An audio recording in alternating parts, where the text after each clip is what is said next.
Yeah, and I think that, Polo does a great job of letting you know, like, no question is a dumb question. Because anything can happen at any moment. There's changes that happen every day, and you learn something new every day. So people that have been here for 20 years, they can be like, okay, I haven't even seen this before, so let's dig into it together. And so everyone's helpful in that aspect.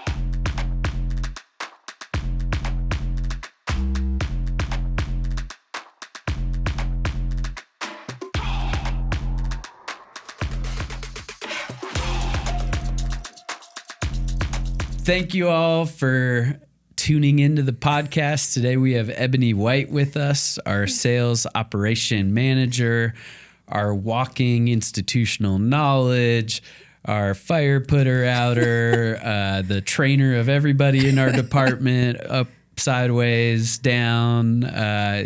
She is just a wealth of knowledge, and we depend on her for everything. She's the glue that holds Polo Custom Products together. And so we're really excited to have her on the podcast today. And we're really excited that Ebony and Ivory Candles is sponsoring this episode. Ebony and Ivory Candles. Is that what? That's not what it's called. Oh, shit. I even wrote it down. Inspire and Company Candles. Inspire and Company. Why would I have my name as the candle company? I just Googled Ebony White Candle Company. Dang it. All right. So it's Inspire and Company Candles. Okay. Yes. And this episode is sponsored by Inspire and Company Candles. And so we're excited to have you on. Tell us about your candle company. Yes. So I started the candle company in 2021 with a 3-month-old. And it originally started off with just 9 signature fragrances, 3 different sizes. Now it's expanded to 14 different fragrances and adding diffusers and room sprays. Nice. Yeah. Nice. Yeah. That is awesome. And I hear candles have good margins. We think about margins all the time. I do what I can. So go buy some candles, everyone. Thank you. So, Ebony, tell us a little bit about your history at Polo Custom Products. How'd you end up there? Yeah. And then what's your career journey looked like? Yeah, so I started with Polo about 7 years ago. I went to school for business, and I wanted to be in a business setting that also worked internationally. And so I was referred by a previous employee, and she said, come to Polo. So I just started off in the customer service side of things and just advanced my way up from account manager, division manager, and then sales operations manager. Yeah. I stayed with the sales team, of course. So, yeah. Thank you. Yeah, we had a period where there was a lot of turnover in sales. Most of it predated me, but even when I got there, I think we had a picture early on and then a picture about a year later, and it was Ebony and Lynn were some of the only people left from that picture from just a year earlier. And so just have incredible admiration and respect for what you all were able to accomplish in all that kind of tumultuous time. COVID was crazy for everybody, but there was that turnover tsunami thing hit the Polo sales department, and you were the glue and the calm in that storm. So we're glad you stuck with sales. Of course. Yeah. So what's been one of your most impactful career lessons at Polo, and how do you use that or apply it to your role today? The most impactful is training. It's so essential in any job, but here at Polo, seeing that my training skills have prospered, I should say, helping people grow. That's always my goal. I want people to advance in the company and not stay stagnant. And so I think training is the big thing for me. And it's very impactful. You tried with me, didn't work out, but I mean, we could still work on that. Yeah, I did enter an order in a process improvement initiative. So you did. There's that. It was.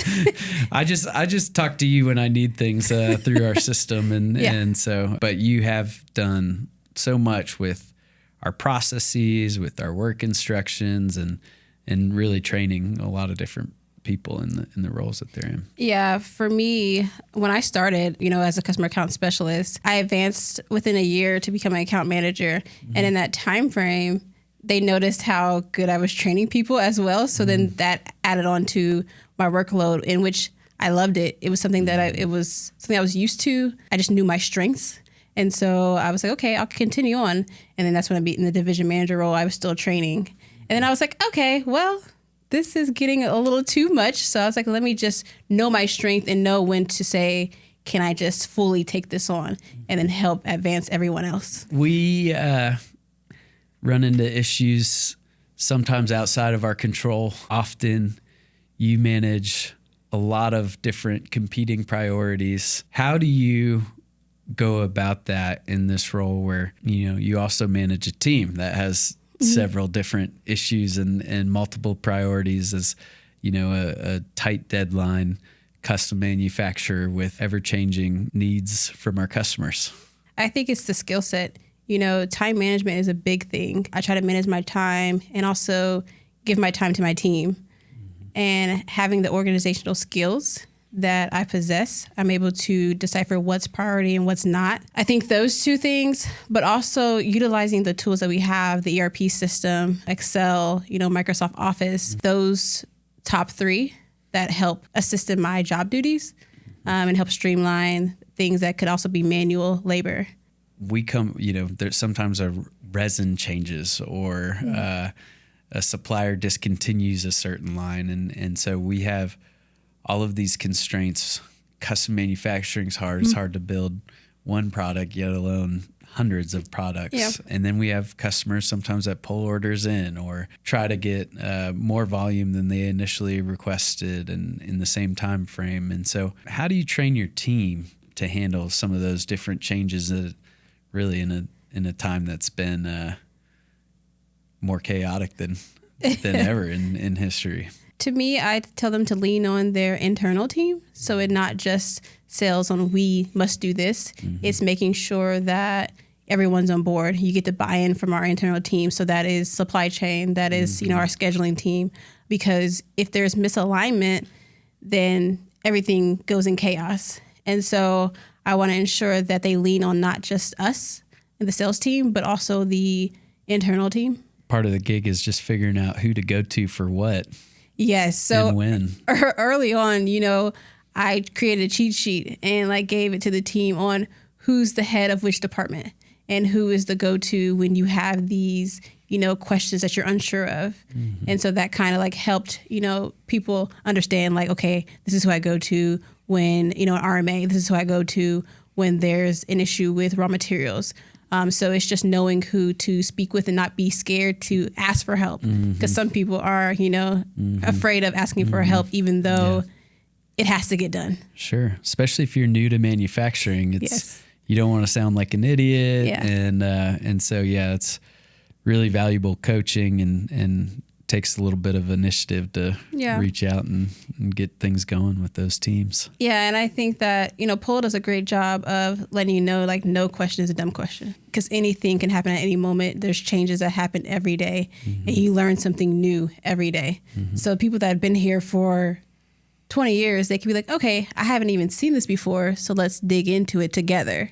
And so everyone's helpful in that aspect. We've got a pretty diverse team when it comes to their backgrounds, for sure. It's not everyone came from global manufacturing and here they are working with quality and product development and you've got pretty immaculate systems in place for them to just hop right in and start digging into the work. And so we're working on it. Yeah. We're working on it.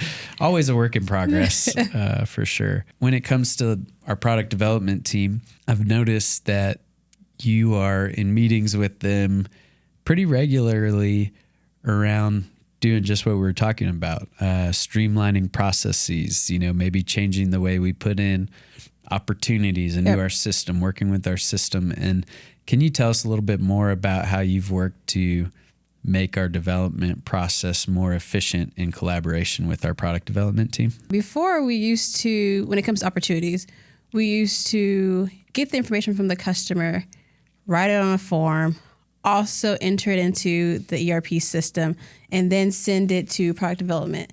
So that was already manual and taking up time as well. So then we moved towards, everything going into the ERP system. We didn't have to send that email or to PD. We just send it through Sightline and it transmissions and sends the email to PD. So now it's streamlined to where it's saving people time and helping everyone prioritize and not bog down their emails. I remember Lynn showing me the process and being like, it took an hour Yes. to get these opportunities in. Yes. And it's that's not a person that has an hour to be doing that stuff too. Yes. So it's definitely a big step for both of our teams. And I feel like we're still needing process improvements, but I feel like it's a huge leap from where we used to be. Yeah. Yeah. And we're we're implementing new software right now. And so that's quite the undertaking, but I think is going to shorten it and give us better data too, to operate moving forward for sure in this space, in that arena. So that's really exciting too. And before I forget, happy birthday. Oh, thank you. It's coming up. Yeah, but I appreciate it. Okay. I was like, that's what everyone wants to do on their birthday is get pulled into a podcast. What are some of the top challenges that you see for our sales team, and how do you work to overcome them with the different team members? Yeah, so the top thing I see is... But before we get into that, this podcast is brought to you by Polo Custom Products. We are a custom manufacturer that specializes in sewing, sealing, and thermoforming. We work with project engineers, sourcing professionals, and buyers to design, engineer, and manufacture products that cannot afford to fail. If you're interested in working with us, visit our website at www.polocustomproducts.com and fill out a request for quote form. Now, back to the show. Sometimes, sales and operations have to align. Mm-hmm.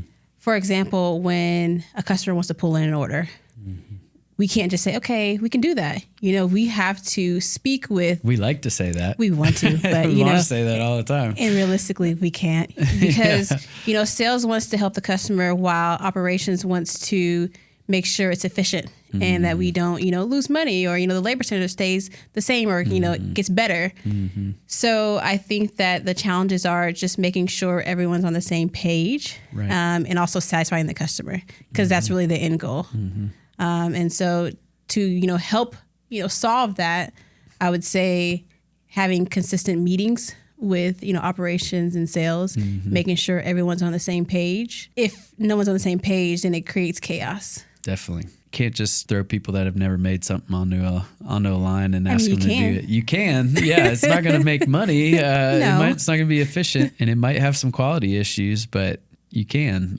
But yeah, there are all those constraints that, we like to make it think that it would be easy to pull those things in, and it's not always feasible. But, we were just talking on the last episode about a situation that came up recently where a customer did that and how we worked with operations and other departments really to pull in the material lead times that we needed to, make sure the equipment was in another facility and start up another facility on the same product and really have some redundancy to be able to pull in the customer's needs. So yeah, and I know we do everything we can. On the sales side, we make it to ensure like the customer knows like, hey, these are your lead times. Mm-hmm. Hey, this is your production lead time. Mm-hmm. And so it could be somewhat difficult because you want to appease the customer from the sales side. Of course, you're in sales, so you want to appease the customer.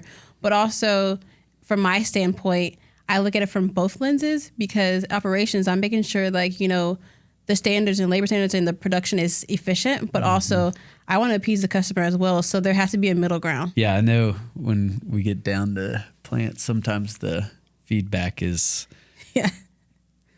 does your team know how hard it is for what you're asking us to do? Yeah. Like, we know, but we also want to hit our customers' deadlines. And, sometimes their end customer might be the government and they might not make an order until it's back up against the wall time. And so, we don't always get forecasts and things like that. And so it's sometimes just the the nature of the industries that we serve, and they could get better at making orders in advance and forecasting things. But that's true. But it's also the government sometimes. So it's they just put out an order and it's an edict. So yeah, we do our best to fulfill it and kind of work between the customer and the operations to make it all meet. How do you train your team to work well really with the other departments when it is maybe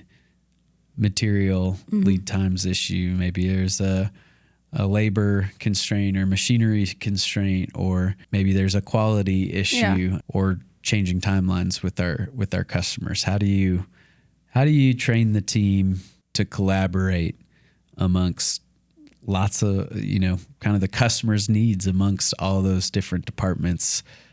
Supply chain, quality, product development, manufacturing. To me, it's all about relationships. When I first started, I wanted to know like everybody and get to understand, their side of things, how they operate and how things affect them that sometimes sales doesn't see. Mm-hmm. And so early on, I tell the team, make sure you build those relationships. Make sure, because if you don't, they're not going to be so happy to jump for when you want them to jump. Mm-hmm. And so it's all about collaborating well and understanding that this is a team effort. Yeah, I know too, our team, at your guidance has been really intentional when we get out to the plants to go visit with Janet or Doug or John and take them out to lunch and really get some face time with people that they work with on some hot situations sometimes. Yeah, because I understand that, it's tough to meet the customer's requests when they're asking for all these things. Mm-hmm. It could be 20 different things for, 5 customers, and you're trying to balance it all. And so sales has to be understanding from that aspect. Like, hey, we got to do priorities. We got to understand, like, some things are going to be pushed back because there's other things that are important. Right. And so I think it's just balancing it all and teamwork. Yeah. But it doesn't hurt if you've brought somebody to a gas station to get chicken in Louisville. Then they'll be one to do, more for you. Exactly. Yeah. Which they've got the best fried food down there. They do. The mozzarella sticks are incredible. So any prospective customers, if you want to go out to Louisville, Mississippi, we will we'll show you the ropes. For sure. When you think about Polo for the next 5 to 10 years, we've got some pretty aggressive growth goals. What do you see for Polo in the next 5 to 10 years, and how do you see us achieving those goals? I think, we're leaning more towards, what the customer's needs are versus what Polo can do for them. Mm-hmm. And so once we change that perspective, it's going to flow, and, our projects are going to get larger and better. For sure. Do you feel like things have changed at all with customers in the last 7 years that you've been here, and how do you feel like they're changing, if they are? Yeah, they're getting more aggressive. That's for sure. Yeah. They're asking for, sometimes out of the box things that we have to kind of pivot and just get better and learn and understand their needs.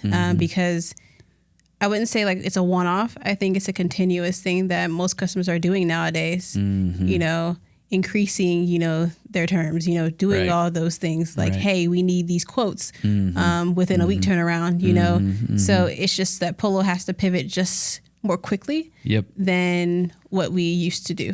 Yeah. It's also easier said than done, but and it's I mean, sometimes we don't have all the information we need to turn things around, and I honestly feel like it's not the fault of our customers a lot. A lot of companies are trying to do more with less, and their roles and responsibilities are expanding, and they're managing a lot more than they used to or used to be expected of them. And so they're working with what they've got as best they can, and we're working to meet their aggressive timelines. And so it's definitely challenging work. What I think is awesome about our team is just we've got such a great group of people that really steps up to the occasion. And shout out to the sales team because they are becoming hunters. yeah. Well, and that adds a level of complexity too, with everybody traveling and getting out to their customers and kind of having backups in place and new processes, to cover for each other while we're out. And everybody on our team keeps having babies too. So, so we got a lot of people to back up for a long time too. Extended periods of maternity and paternity leave time. So, but it's all good. All good things. Yeah. All good things. Yeah. Yeah, absolutely. We are both graduates of Washburn University and their international business program. And now we have the honor of hosting that program that we got to go through, where we have international students come from Belgium, and they work with 6 Washburn students, 6 Belgian students, and they work on sales and marketing programs for us. So what was your favorite thing about this year's program and the students coming in a couple weeks ago? Oh, my favorite was them doing a mock presentation. It already looked amazing. It took them like 2 days, if that. And I was like, oh, wow. So I can't imagine what's going to be like when they do the actual presentation. So I think that was probably the favorite thing, because they're understanding our needs. It just showed us that they knew what we were talking about and what we kind of expect of them. Yeah.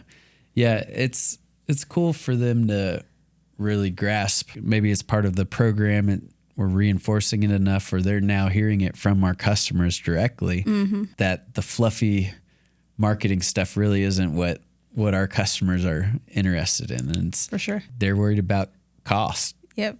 Cost.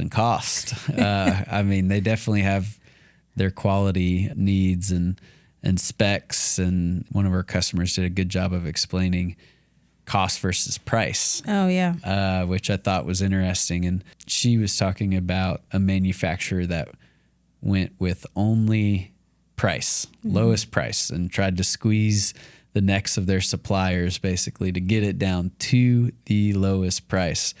And she was proud that her company is more focused on cost. Right. And the way she talked about that was, evaluating the full value that a partner like Polo Custom Products brings to the table. The value that we bring in delivering over time and working through complex product development processes and complex issues that come up, and being dependable over time, because you can just go with the lowest price and quality is going to be not as good because all you're worried about is cost.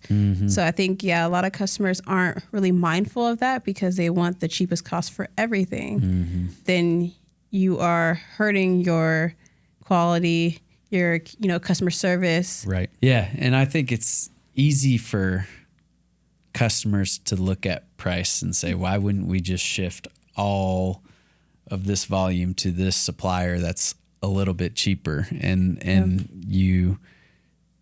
you're taking on enormous risk by doing that. And it's a weird time because there's so much uncertainty out there that I think there will be companies that make those decisions. And there may be people that aren't even in those seats anymore that made those decisions that negatively impact their businesses in the long run, because they're not looking at the full factor of cost and all the value that someone like Polo brings to long-term partnerships. I think they only look at cost versus looking at, the shipping, the quality, the customer service. Customer service is big. There was one customer that said, I can't get a hold of anybody, but when you speak to Polo, you're going to get a hold of somebody. You're going to get their direct line. So I think that's an added value that sometimes gets overlooked. Yeah, especially in this space. And it's something that's interesting for the times, but I think that the students heard it loud and clear. Yeah. And they are going to deliver on that with some of the different marketing and sales projects that we put in front of them. So it's a incredibly big undertaking, but incredibly rewarding, and I appreciate your role in that, and fun to host that program. But more importantly, I appreciate your role at Polo and all that you do to serve our customers and to make our department work well within all the different structures and processes across the company. So thanks for all that you do for us, Ebony. Well, thank you. Go buy candles. Oh, please, inspiringcocandles.com. Yes. Awesome. Well, thanks, Ebony. Thank you. Happy birthday. Appreciate it.